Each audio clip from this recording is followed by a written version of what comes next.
பத்திரிகை நண்பர்களை திருச்சியில் சந்தித்துக் கொண்டிருக்கின்றோம். கட்சியினுடைய மூத்த தலைவராக இருக்கக்கூடிய அண்ணன் இலக்கணன் அவர்களுடைய இல்ல திருமண விழாவில் பங்கெடுப்பதற்காக வந்துவிட்டு நம்முடைய தலைவர்கள் எல்லோரும் என்னோடு வந்திருக்கின்றார்கள். மணமக்களை சந்தித்து வாழ்த்துவிட்டு பத்திரிகை நண்பர்கள் முன்பு அமர்ந்திருக்கின்றோம். ஆனால் நீங்கள் எந்த கேள்வி இருந்தாலும் கேளுங்கண்ணா, என்ன எங்கிட்ட சொல்றதுக்கு எதுவும் இல்லை, நீங்கள் கேளுங்க. நான் பார்க்குறோம். ஆமாம் ஆமாங்க. ஆனால் விக்கிரவாண்டியை பொறுத்தவரை நான் இன்னைக்கு விக்கிரவாண்டிக்கு போகிறோங்கன்னா, இன்னைக்கு நம்முடைய தேசிய ஜனநாயக கூட்டணியுடைய தலைவர்கள் எல்லோரும் அங்கே இருக்கிறாங்க. இன்னைக்கு சாயந்தரம் 6 மணிக்கு நம்முடைய தேசிய ஜனநாயக கூட்டணியுடைய தலைவர்கள் எல்லோரும் பாட்டாளி மக்கள் கட்சியினுடைய வேட்பாளர் திரு அன்புமணி அவர்களை ஆதரித்து பிரச்சாரம் செய்வதற்காக எல்லோரும் அங்கே சேர்றோம். இன்னைக்கு ஒரு பிரம்மாண்டமான பொதுக்கூட்டம். நாளை முழு நாளும் பாரதிய ஜனதா கட்சி சார்பாக நானும் நம்முடைய தலைவர்கள் எல்லோரும் விக்கிரவாண்டியில் இருக்கோம், காலையிலிருந்து இரவு வரை. இன்னைக்கு நீங்க களத்தை பார்க்கும் பொழுது உங்களுக்கு தெரியும், எப்பொழுதுமே இந்த பை எலெக்ஷன் என்று சொன்னாலே ஆளும் கட்சியினுடைய அத்துமீறல் அதிகமாக இருக்கும். பை எலெக்ஷனாவே அது அப்படித்தான். கிட்டத்தட்ட இந்தியாவில் 90% கிட்டத்தட்ட பை எலெக்ஷன்ல ஆளுங்கட்சி தான் ஜெயிக்கிறாங்க. காரணம், ஒரு தெருக்கு ஒரு அமைச்சர், கிட்டத்தட்ட இப்பவே 8-9 அமைச்சர்கள் அங்கே இருக்கிறாங்க. இலவசங்கள் இப்பவே வெளியே வர ஆரம்பித்திருக்கிறது. பறக்கும் படை நேற்று முன்தினம் கூட வேட்டி சேலை எல்லாம் பிடிச்சிருக்கிறாங்க. அது திமுகவினுடைய சார்ந்த நபர்கள், வண்டியிலிருந்து வேற ஒரு இடத்திலிருந்து இல்லத்திலிருந்து. இது எல்லாமே மறுபடியும் தமிழகத்தில் ஒரு இடைத்தேர்தல் எப்படி நடத்தப்படக்கூடாது என்பதற்கு இலக்கணமா இருக்கு. அதையும் தாண்டி எங்களுக்கு நம்பிக்கை இருக்கு. இந்த முறை விக்கிரவாண்டியில நம்முடைய தேசிய ஜனநாயக கூட்டணி சார்பாக போட்டியிடக்கூடிய பாட்டாளி மக்கள் கட்சியினுடைய வேட்பாளருக்கு, ஏன்னா 2016 அவர் போட்டியிட்டாங்க அதே இடத்திலிருந்து பணி செய்து கொண்டிருக்கின்றார்கள். பாரதிய ஜனதா கட்சி தொண்டர்கள் எல்லாம் கடுமையாக பணி செய்து கொண்டிருக்கின்றார்கள். நிச்சயமாக வெற்றி வாய்ப்பு கிடைக்கும் என்கின்ற நம்பிக்கை எனக்கு இருக்கு. விக்கிரவாண்டி இடைத்தேர்தலில் பாமகவுக்கு ஓட்டு போடாங்கன்னு அதிமுக வந்து பிரச்சாரம் பண்றாங்க. இது எப்படி பாக்குறீங்க? அதாவது ஒரு தேர்தலில் ஒரு கட்சி நிற்க வேண்டும் என்றால் தைரியமா அந்த கட்சி நிக்கணும். ஆனா இன்னைக்கு அந்த கட்சி நிக்காத ஒரு கட்சி இன்னைக்கு நாங்க நிற்கல ஒதுங்கிக்கிறோம்னு சொன்ன பிறகு அந்த கட்சி யாருக்கு ஓட்டு போடுங்க யாருக்கு ஓட்டு போடாதங்க என்று பிரச்சாரம் பண்றதை நாமளும் பார்க்கிறோம், சமூக வலைதளத்திலாம் பார்க்கிறோம். அதையும் தாண்டி நான் ஏற்கனவே சொன்னது போலன்னா அதை நான் பெரிய ஒரு பொருட்டாக எடுத்துக்கொள்ளவில்லை. காரணம், தேர்தலில் 3வது 4வது இடத்துக்கு வந்து விடுவோம் என்று தெரிந்துதான் அந்த குறிப்பிட்ட கட்சி நாங்கள் நிற்க மாட்டோம் என்று ஒதுங்கி இருக்கின்றார்கள். இன்னைக்கு அவங்க பிரச்சாரம் பண்ணி இவங்களுக்கு ஓட்டு போட்டுறாதீங்க, இவங்க முதல்ல வந்துடக்கூடாது அப்படிங்கிறது அவங்களுடைய டெஸ்பரேட் மெஷர். அதாவது கடைசி கட்டத்தில் யாரும் கூட இன்னொரு கட்சி வந்துவிடக்கூடாது. நான் ஏற்கனவே சொல்லியிருக்கேன், ஏ டீம் பி டீம்னு சொல்லியிருக்கேன். ஸோ நீங்க சொன்ன அந்த கட்சி இன்னைக்கு பிரச்சாரம் பண்றாங்க, இவங்களுக்கு ஓட்டு போடாதீங்கன்னு சொல்றாங்கன்னா அவங்க ஏ டீமுக்கு சப்போர்ட் பண்றாங்க. அந்த ஏ டீம் என்கின்ற திமுக ஜெயிக்க வேண்டும் என்பதற்காகத்தான் பி டீம் என்கின்ற அனைத்து இந்திய அண்ணா திராவிட முன்னேற்ற கழகம் ஒதுங்கி இருக்கின்றார்கள் என்பது விக்கிரவாண்டி இடைத்தேர்தல் பிரச்சாரத்தில் மற்றும் ஒரு முறை அது நிரூபணமாகிறது. எதிரொலிக்கணும். ஆனால் எதிரொலிக்குமா அப்படிங்கிறது உங்களுக்கு தெரியுங்கன்னா, எப்பொழுதுமே தேர்தல் முடிந்து வாக்கு எண்ணும் போது தான் நமக்கு தெரியும், ஏன் மக்கள் ஒரு மாதிரி ஓட்டு போட்டாங்க, இப்படியே போட்டாங்க அப்படியே போட்டாங்க. எதிர் ஒலிக்க வேண்டும் என்பது எங்களுடைய விருப்பம். அதை மக்கள்கிட்ட பேசுறோம், மக்களும் மனதில் வச்சிருக்கிறாங்க. ஏன்னா ஒரு சாதாரண கள்ளச்சாராய சாவு என்று சொல்வதை விட இது ஒரு கள்ளச்சாராய கொலை என்று தான் பார்க்க வேண்டும். கொலை ஏன்னா கொலை பண்ணியிருக்காங்க. ஒரு பக்கம் டாஸ்மார்க்ல அடிக்ஷன், இன்னொரு பக்கம் மலிவு வழியில கள்ளச்சாராயம் கிடைக்குது. இரண்டும் ஒரே இடத்துல நடக்கும் பொழுது அரசனுடைய தன்மைதான், அரசனுடைய செயலில்லாத தன்மைதான் இன்னைக்கு கள்ளச்சாராய சாவுகள் இவ்வளவு சாவுகளாக ஏற்படுத்தி இருக்கு. அதனால இன்னைக்கு மக்கள் இதெல்லாத்தையும் பார்க்கறாங்க, பேசுறாங்க, அதை உன்னிப்பா கவனிக்கிறாங்க. ஸோ இடைத்தேர்தல் ஒரு எம்எல்ஏனால ஆட்சி மாற போறது இல்லைங்க. பட் இடைத்தேர்தல் ஒரு மெசேஜ். இடைத்தேர்தல் மக்கள் கட்சி ஜெயிச்சிருச்சு, தேசிய ஜனநாயக கூட்டணி சார்பாக பிஎம்கே ஜெயிச்சிட்டாங்க, இதனால ஆட்சி மாறப்போவது கிடையாது. ஆனா மக்கள் சொல்லக்கூடிய மெசேஜ் அது. மக்களுடைய அதிருப்தி ஒரு இடைத்தேர்தல் மூலமாக வெளிப்பட வேண்டும் என்பது எங்களுடைய விருப்பம். ஆனால் இடைத்தேர்தல் அதே நேரத்தில் நியாயமான முறையிலும் நடத்தப்பட வேண்டும், அதுவும் எங்களுடைய வேண்டுகோள். இது நடக்கும் என்று நம்புகின்றோம். எல்லாருக்கும் அவருடைய கருத்து இருக்குண்ணா, அவருக்கு அவருடைய கருத்து சுதந்திரம். அரசியலுக்கு வர்றாங்க, மக்கள் முன்னாடி நடிகர் விஜய் அவர்கள் அவருடைய கருத்தை வைக்கிட்டோம். வரண்ணா, அதுக்கு 2வது வரங்கண்ணா. ஸோ நீட்ட தேவை பொறுத்தவரை அவருடைய கருத்து என்ன இருக்கோ அதை சொல்லட்டும். அது உதாரணத்துக்கு தேசிய ஜனநாயக கூட்டணிக்குள் இருக்கக்கூடிய பாட்டாளி மக்கள் கட்சிக்கும் நீட்டை பற்றி மாற்று கருத்து இருக்கு.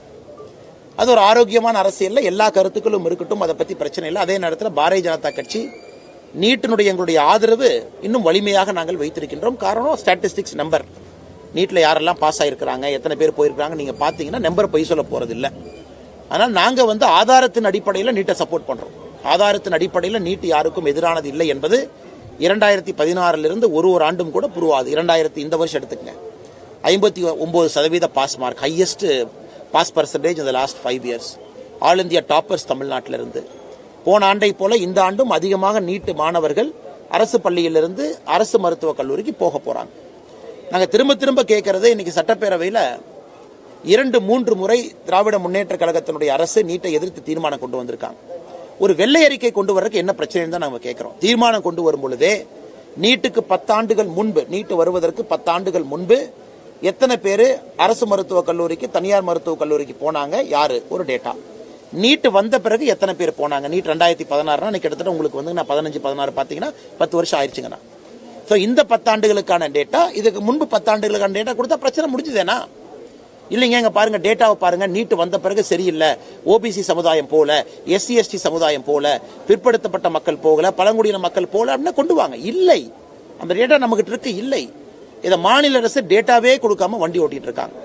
அதனால ஒரு அரசியல் கட்சி தலைவர்கள் தங்களுடைய சொந்த கருத்தை, தங்களுடைய கருத்தை சொல்லும் முன்பு எப்பவுமே ஒரு சயின்டிபிக் பேசிஸ்ல ஒரு கருத்து சொன்னாங்க அப்படின்னாங்கன்னா அந்த அரசியல் நிலைத்திருக்கும்.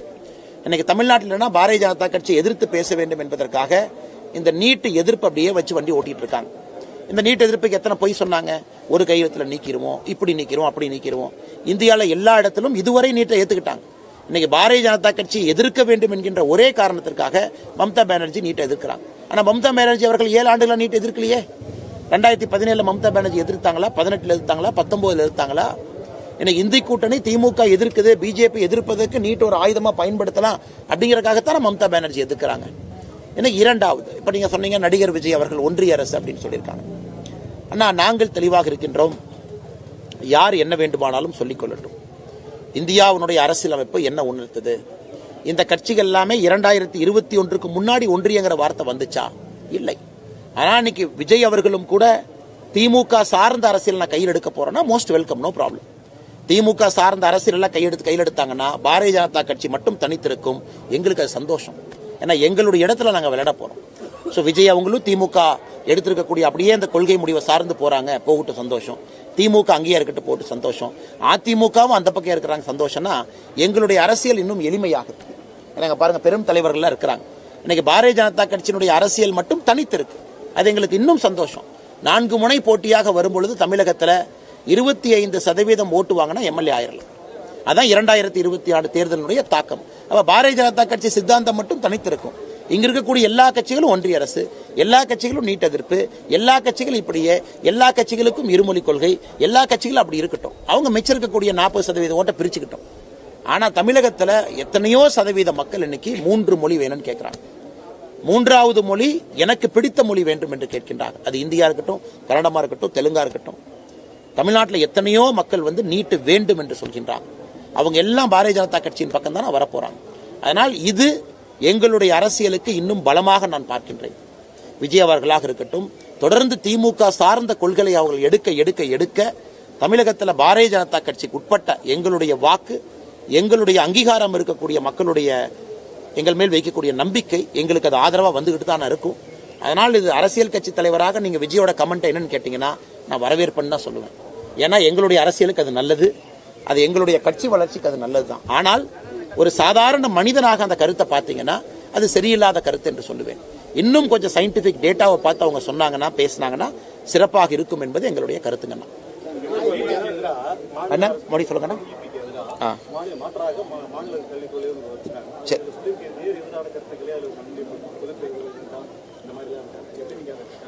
நான் 2 நாட்களுக்கு முன்பு பத்திரிகை நண்பர்களை பார்க்கும் பொழுதுங்கன்னா புதிய கல்விக் கொள்கையும் மாநில அரசு கொண்டு வந்திருக்கக்கூடிய கல்விக் கொள்கையை பற்றி நம்ம பேசணுங்கண்ணா. அன்னைக்கு பேசினதை மறுபடியும் நான் உங்களுக்கு ரீகால் பண்ணி மறுபடியும் சொல்ல வேண்டிய கட்டாயத்தில் நான் இருக்கேங்கன்னா, இன்னைக்கு நீங்க பார்த்தீங்கன்னா புதிய கல்விக் கொள்கை என்ன சொல்லியிருக்கு. குறிப்பா புதிய கல்விக் கொள்கையில தான் முதலாக இந்த மும்மொழி கொள்கை அப்படின்னு நம்ம சொல்றோம்.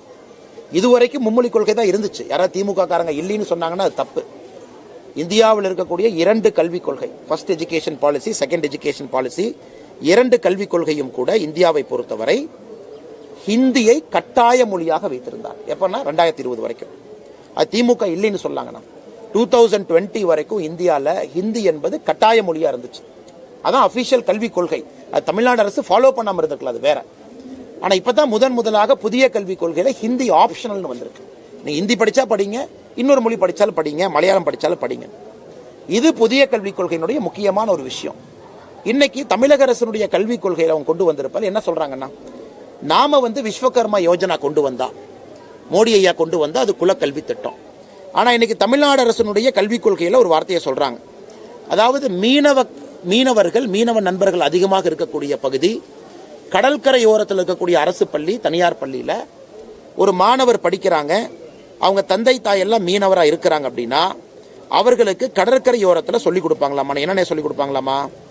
அவங்களுக்கு படகை பத்தி சொல்லிக் கொடுப்பாங்க, அவங்களுக்கு கடலை பத்தி சொல்லிக் கொடுப்பாங்க, நாட்டிக்கலை பத்தி சொல்லிக் கொடுப்பாங்க.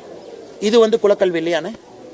அப்ப மீனவரா இதே லாஜிக்கல் நான் கேட்கிறேன். இது மாநில அரசுடைய கல்விக் கொள்கையில கடலோர பகுதியில் நாங்கள் இதை சொல்லிக் கொடுக்க போறோம் அப்படின்னா இது குலக்கல்வி இல்லை. ஆனா விஸ்வகர்மா யோஜனா திட்டத்தில் விஸ்வகர்மாக்கள் அது இல்லாம 13 சமுதாயம் அவர்களுக்கு லோன் மூலமாக தொழிலை விஸ்தாரப்படுத்துங்கன்னா உடனே முதலமைச்சர் அவர்கள் இது குலக்கல்வி அப்படிங்கிறாங்க. இந்த மாதிரி பாருங்க, இந்த மாதிரி முட்டாள்தனமான ஆர்குமெண்ட் அவங்க வச்சிருக்கிறாங்க. அடுத்து நீங்க சொல்லிக் கொடுங்கன்னு தான் நாங்களும் சொல்றோம், சொல்லிக் கொடுக்க வேண்டாம்னு சொல்லிங்கன்னா.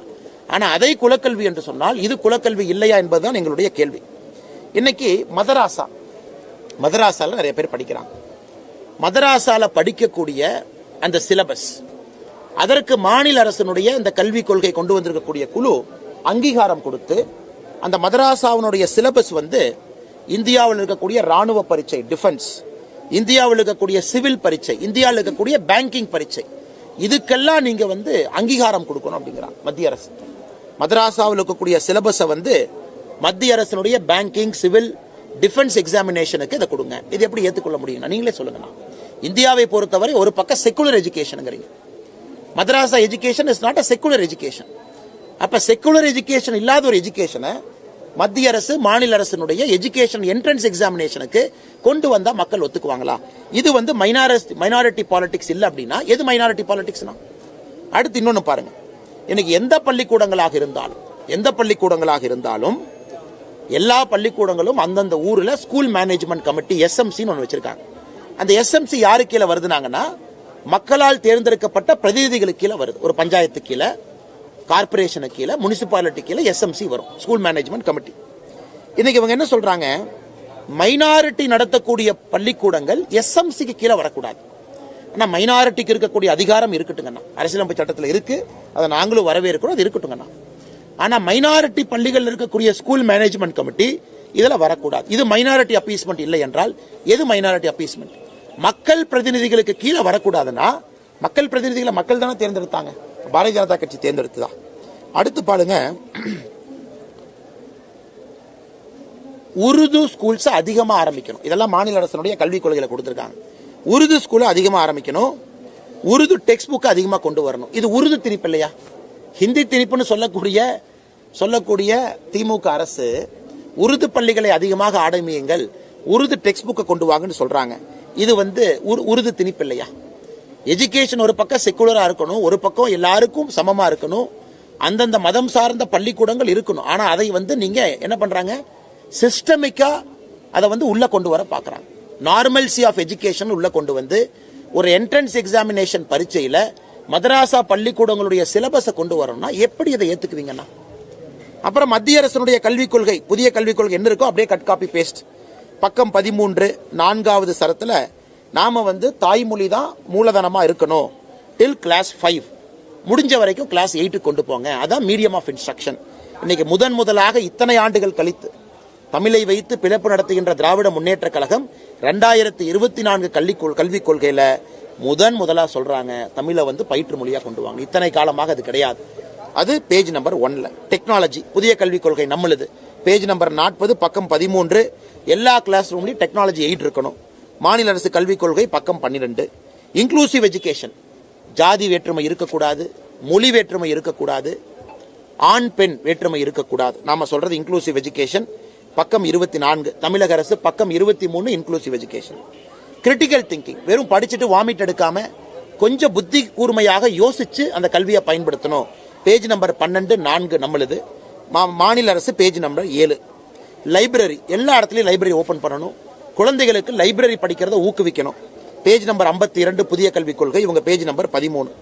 அலுமினி என்கேஜ்மெண்ட், ஒரு பள்ளிக்கூடத்தில் இத்தனை ஆண்டுகளா படித்த குழந்தைகளை கண்டுபிடிச்சு ஒரு அலுமினி டேட்டா பேஸை கண்டுபிடிச்சு அவங்கள வருஷத்துக்கு ஒருக்கா பள்ளிக்கூடத்திற்கு அழைத்து ஒரு அலுமினி வச்சு என்கேஜ் பண்ணணும். புதிய கல்விக் கொள்கை பக்கம் 11 ஷரத்து 3. மாநில அரசுடைய கல்விக் கொள்கை பக்கம் 14. அடல்ட் எஜுகேஷன் சென்டர் AEC அப்படின்னு ஒன்று கொண்டு வர்றோம். இதன் மூலமா வொகேஷனல் ட்ரைனிங் புதிய கல்விக் கொள்கை பக்கம் 52. இதே அடல்ட் எஜுகேஷன் சென்டரை மாநில அரசு அடல்ட் லிட்ரஸி சென்டர்னு மாத்திருக்கிறாங்க. அங்க AEC இங்க ALC அப்படிங்கிற பேரு பக்கம் 15. அடுத்து மைக்ரண்ட் லேபரர்ஸ், இங்க இருக்கக்கூடிய நார்த் இந்தியன் லேபரர் திருச்சியில் இருந்தாலும் கூட அவர்களுக்கும் நம்முடைய குழந்தைகளுக்கு ஈடாக ஒரு பள்ளிக்கூடத்தில் அந்த குழந்தைய படிக்க வைக்கணும், சீட்டு கொடுக்கணும். இது மத்திய அரசுடைய கொள்கை பக்கம் 10. மாநில அரசு இதே கொள்கை எடுத்திருக்கிறாங்க பக்கம் 23. பேசிட்டே போலாங்க ஸ்போர்ட்ஸ். அதனால இதை கம்பேர் பண்ண ஆரம்பிச்சீங்கன்னா புதிய கல்விக் கொள்கை என்பது மத்திய அரசுடைய கல்விக் கொள்கை எடுத்து அவங்களுக்கு இருக்கக்கூடிய 2 எக்ஸாமினேஷன் சரிப்பா அவங்க டேர்ம் எக்ஸாமினேஷனை மாத்திருக்காங்க. மத்திய அரசு கிளாஸ் 3, கிளாஸ் 5, கிளாஸ் 8 கொண்டு வந்திருக்காங்க. அதை அப்போஸ் பண்ற மாதிரி பண்ணு. மதராசா பள்ளிக்கூடத்தை சிஸ்டமைஸ் பண்ணு. உருது பள்ளிக்கூடத்தை அதிகமா ஆரம்பி. இந்த மாதிரி ஒரு 4 தெளிச்சுட்டு இது ஒரு வித்தியாசமான கல்விக் கொள்கை அப்படின்னு தூக்கிட்டு வந்திருக்கிறாங்க. இதுல இன்னைக்கு குழந்தை ஃபர்ஸ்ட் கிளாஸ் எக்ஸாம் எழுது, இன்னைக்கு குழந்தை செகண்ட் கிளாஸ் எழுதுது. திமுக 5 முறை முதலமைச்சர்களாக இருந்திருக்கிறாங்க. கலைஞர் கருணாநிதி அவர்கள் 5 முறை இருக்கிறாங்க. 6வது முறை ஸ்டாலின் ஐயா இருக்கிறாங்க. இத்தனை காலமா ஃபர்ஸ்ட் எக்ஸாம் பாஸ் பண்ணா தான் செகண்ட் பாஸ் பண்ணா தேர்டு. இப்படிதான் வண்டி 5 வருஷமா ஓட்டிட்டு இருந்தாங்க. முதலாக மோடி அவர்கள் வந்துதான் ஃபர்ஸ்ட் செகண்ட் தேவையில்லை தேர்டுக்கு போலாம், 4th 5th தேவையில்லை 6th போலாம், இது தேவையில்லை 8th போலாம். நாங்க சொன்னதை அப்படியே அவங்க எடுத்துட்டு ஐயோ நாங்களும் பரீட்சையெல்லாம் வைக்க மாட்டோம் அப்படி இத்தனை வருஷமா ஏன் சொல்லல? 5 முறை நீங்கள் ஆட்சியில் இருந்த போது சொல்லியிருக்கலாமே. 5 முறை ஆட்சியில் இருக்கும் பொழுது தமிழ் பயிற்று மொழின்னு சொல்லியிருக்கலாமே. அது ஏன் புதிய கல்விக் கொள்கை வந்ததுக்கு அப்புறம் அதுவும் 4 வருஷம் கழிச்சு அதை கொண்டு வர்றீங்க? இன்னைக்கு மதராசா பள்ளிக்கூடத்தினுடைய சிலபஸை டிஃபென்ஸ் சிவில் பேங்கிங் எக்ஸாமினேஷன் தமிழக மக்கள் ஏத்துக்கிறீங்களா? நாங்க வைக்கக்கூடிய கேள்வி. திமுக கூட்டல் இருக்கக்கூடிய கட்சிகள் நீங்க ஏத்துக்கிறீங்களா? அப்ப அந்த சிலபஸ் படிக்காம ஒரு பையன் போறானா அதுல வர்ற 2 கேள்விகள் இந்த பையனுக்கு தெரியலனா இந்த தம்பியை போய் மதராசா பள்ளியில போய் படிச்சுவாங்கன்னு சொல்லலாமா? இதெல்லாம் ஏத்துக்குவீங்களா? இது ஒரு மைனாரிட்டி அப்பீஸ்மெண்ட் இல்ல அப்படின்னா எது மைனாரிட்டி அப்பீஸ்மெண்ட்? அதனால் பத்திரிகை நண்பர்களுக்கு எங்களுடைய அன்பான வேண்டுகோள், மாநில அரசினுடைய கல்விக் கொள்கையை இன்னும் மக்கள் தீர்க்கமா பார்க்கணும். எதுவுமே இல்லாம மத்திய அரசுடைய கல்விக் கொள்கை எடுத்து அப்படியே கட்டு காப்பி பேஸ்ட் அடிச்சுட்டு அரசியலுக்காக 2 விஷயத்தை அப்போஸ் பண்ணிட்டு இதை வைத்து மறுபடியும் ஒரு அரசியல் நாடகம் போட பாக்குறாங்க. முன்னாள் அமைச்சர் ஜெயக்குமார் உங்களை பத்தி ஒரு கருத்து சொல்லியிருக்காரு. சொல்லுங்கண்ணா. லண்டனுக்கு போய் தான் படிக்கணுங்கிற அவசியம் இல்ல, காமராஜர் எம்ஜிஆர் கர்நாடகா போய் லண்டனுக்கு போய் படிச்சாங்களா? ஆமாங்கண்ணா. அது மட்டும் இல்லாம உங்களை சஸ்பெண்ட் பண்ணி வச்சிருக்காங்க 6 மாசம். அது மாதிரி எனக்கு தகவல் வருது. அது தெரியாம ஒரு கருத்து சொல்லிட்டு இருக்காரு போராடமா அப்படி சொல்றாரு. ஆனா அரசியல்ல படிக்காம இருந்தா எப்படி இருப்பீங்கன்னா ஜெயக்குமார் அவர்கள் உதாரணம். அரசியல் யாரோ பூந்துட்டு ஒரு வெள்ளை வேட்டி சட்டையை கட்டிக்கிட்டு யாரோ வாழ்க இவர் நாமம் வாழ்க அந்த நாமம் வாழ்கன்னு சொல்லிட்டு தமிழ்நாட்டில் பாதி பேர் சுத்திட்டு இருக்காங்க. அவங்கனாலதான் இந்த அரசியலுக்கு பீடையே பிடிச்சிருக்கு. இந்த அரசியல் ஏன் கெட்டு குட்டிச்சுவரா இருக்குன்னா இந்த தலைவர்களுடைய பேரை சொல்லி நாமம் போட்டுக்கொண்டு கரைவேட்டியை கட்டி கொண்டு 1980 90க்கு தலைவர்கள் போட்ட ஓட்டை வாங்கி இன்னும் அதிமுக என்கின்ற கட்சி உயிரோடு இங்க இருக்கு. இன்னைக்கு அந்த கட்சியினுடைய அழிவுக்கு பல பேர் காரணம்னா ஜெயக்குமார் அவர்கள் முதல் காரணம். சொந்த ஊரு அமைச்சரா இருந்தாரு, தென் சென்னை கோட்டையினார், சொந்த பையன் டெபாசிட் இழந்துட்டார். அவரெல்லாம் பேசலாமா? அவரெல்லாம் மீடியா முன்னாடி பேசலாமா? பாரதிய ஜனதா கட்சியினுடைய வேட்பாளர் ஜெயக்குமார் அவர்களுடைய சொந்த பையனை, இத்தனைக்கு எங்க வேட்பாளர் அமைச்சரா இருந்தாங்களா? எங்க வேட்பாளர் அந்த பகுதியில் எம்எல்ஏவா இருந்தாங்க? எங்க வேட்பாளர் எதுவுமே இல்லை. இவர் அமைச்சரா இருந்து இத்தனை ஆண்டுகள் கட்டி ஆண்டு இது என்னுடைய கோட்டைன்னு சொல்லக்கூடிய அந்த மனிதர் பையன் டெபாசிட் வாங்கல தென் சென்னை. அதனால இவரெல்லாம் அந்த பேச்சை நம்ம சீரியஸா எடுத்துக்கலாமா? அதனால எனக்கு படிக்க பிடித்திருக்கிறது, நான் படிக்க போறேன். உங்களுக்கு படிக்க பிடிக்கலையா? நீங்க கரவேட்டி கட்டிக்கிட்டு அதே அரசியல தமிழ்நாட்டு மக்கள் பாருங்க. இளைஞர்கள் விரும்புறாங்க ஒரு பொலிட்டீஷியன் அப்டேட்டடா இருக்கணும், விரும்புறாங்க அப்டேட்டடா இருக்கணும். ஃபேபியன் சோசியலிசம் தெரிஞ்சுக்கணும். ஏன் யூரோப்பியன் நாடுகள்லாம் ரைட்டை நோக்கி போது தெரிஞ்சுக்கணும். இன்னைக்கு இங்கிலாந்துல எலெக்ஷன் நடக்குது, ஏன் லேபர் பெரிய அளவில் ஜெயிக்க போறாங்க புரிஞ்சுக்கணும். எப்படி பாலிடிக்ஸ் மாறுது, இளைஞர்கள் வந்த பிறகு எப்படி அவங்க மனநிலை மாறுது தெரிஞ்சுக்கணும். ஏன்னா அரசியல் இருக்கும் பொழுது உங்களை மெருகேற்றிக் கொள்ள வேண்டிய பொறுப்பு உங்களுக்கு இருக்கு. எதுவுமே இல்லை, காலையில வீட்டில் லுங்கியை கட்டிட்டு பிரஸ் மீட் வைப்பேன் ஜெயக்குமார் அண்ணன், சாயந்தரம் லுங்கி கட்டிட்டு நைட் 8:30 மணிக்கு ஒரு பிரஸ் மீட் வைப்பேன். இந்த 2 வச்சா கட்சி வளர்ந்துருமானே? அப்புறம் என்னை கட்சியிலிருந்து நடவடிக்கை எடுத்திருக்காங்க, சஸ்பெண்ட் பண்ணிருக்காங்கன்னா எங்க உட்காந்து நான் பேசிட்டு இருக்கேன்? ஜெயக்குமார் அவர்களுக்கு அதிமுக காரங்க தலைவர்கள்லாம் சாமி வேண்டி எப்படியாச்சும் இந்த அண்ணாமலை வெளியே அனுப்பிடணும், எப்படியாச்சும் இந்த அண்ணாமலை பாரதிய ஜனதா கட்சியிலிருந்து வெளியே வச்சுட்டா அவங்க தப்பிச்சுக்குவாங்க. எங்கேயும் போறது இல்லை, இங்கதான் இருக்க போறோன்னா அதனால எவ்வளவு சாமி வேணாலும் ஜெயக்குமாரனை கும்பிட்டும் சாமி இந்த அண்ணாமலையை மட்டும் பாஜக, ஏன்னா அண்ணாமலைங்கிறது பாஜகவில் 1,00,000 ஒருத்தர். இந்த அண்ணாமலை போனால் அடுத்து குப்புசாமியோ ராமசாமியோ இன்னொரு சுந்தரம் வந்து என்னை விட இன்னும் 10 மடங்கு சிறப்பாக செய்யத்தான் போறாங்க, அல்லது மாலினியோ நளினியோ இன்னொரு அக்கா வந்து செய்யத்தான் போறாங்க. அதனால இந்த ஒரு அண்ணாமலை வெளியே போயிட்டா அதிமுக இழந்த இடத்தை பிடிச்சிடலாம்னு நினைக்கிறதெல்லாம் பகல் கனவு.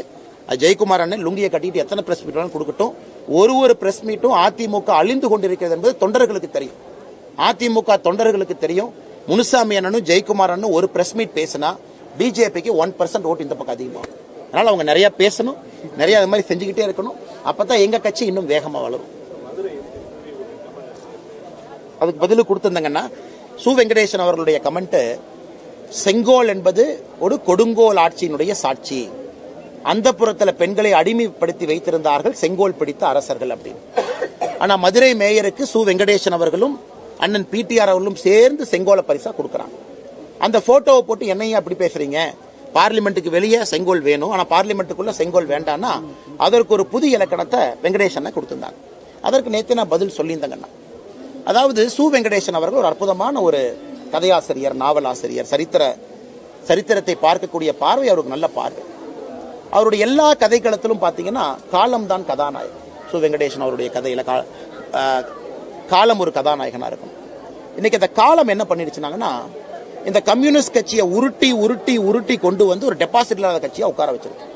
அதனால அங்கே உட்கார்ந்து கொண்டு மக்களுக்கு தேவையில்லாத சிந்தனைகளை இன்னும் பேசிக் கொண்டிருக்கின்றாங்க. மக்களுக்கு தேவையே இல்லாத சிந்தனையை இன்னும் பேசுறாங்க. அதனால் அவர்கள் செங்கோல் பிடிக்காதுன்னா எதுக்கு அந்த செங்கோலை தொட்டாங்க? அந்த செங்கோலை எதற்கு மதுரை மேயர் கையில கொடுத்தாங்க? எதற்கு பாராளுமன்றத்தில் செங்கோலை பற்றி அவமரியாதையாக பேச வேண்டும்? திருவள்ளுவர் அவர்கள் செங்கோலுக்கு 10 குறள் ஒரு அதிகாரம் வச்சிருக்காரு. செங்கோன்மை திருக்குறள் ஒரு அதிகாரமே இருக்கு, செங்கோன்மை 10 குறள் இருக்கு. அப்ப திருவள்ளுவரை முட்டாளுங்கிறாரா? அப்ப திருவள்ளுவரையும் கொடுங்கோல் என்று சொல்லுகின்றாரா? அப்ப திருவள்ளுவரும் இது போல பெண்களுடைய உரிமையை பறித்தார் என்று சொல்லுகின்றாரா? அதனால் சு வெங்கடேசன் அண்ணன் அவர்களுக்கு அவர் மீது எங்களுக்கு எழுத்தாளராக மதிப்பு இருந்தாலும் கூட ஒரு கம்யூனிஸ்ட் கட்சி தலைவராக அவர் பேசக்கூடியது முற்றிலும் பொய்யாக இருக்கிறது. சத்தமா சொல்லுங்க.